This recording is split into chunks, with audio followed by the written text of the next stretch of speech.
Yaani mpaka namuonea huruma. Hebu muone.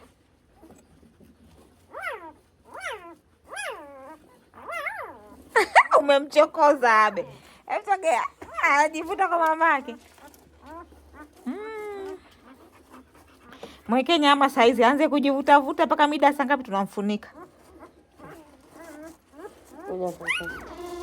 Asubuhi unaanza kumpa nyama na ugali hujasonga.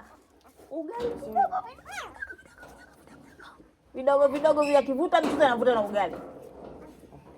Umeona hii ngoma anavyonyonywa hapa?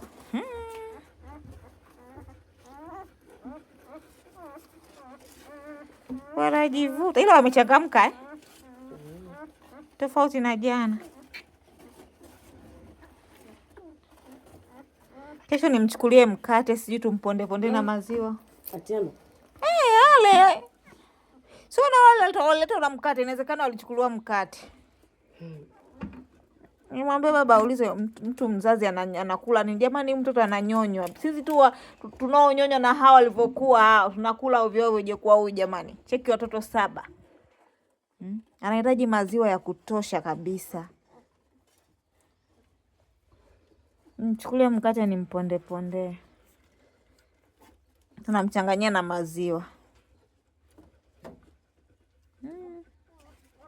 Hiki hapa kimefanana na nani? Na yule dume iko kilicholala iko kama kimekufa.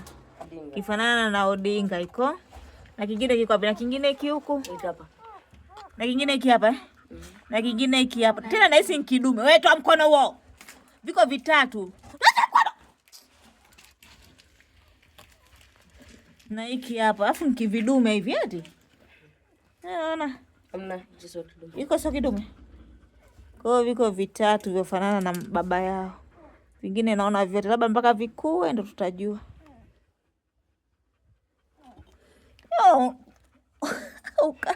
Sasa sijui umeongeza ukali, sijui umepunguza. Hebu sogeni. Amrekodia baba hapa.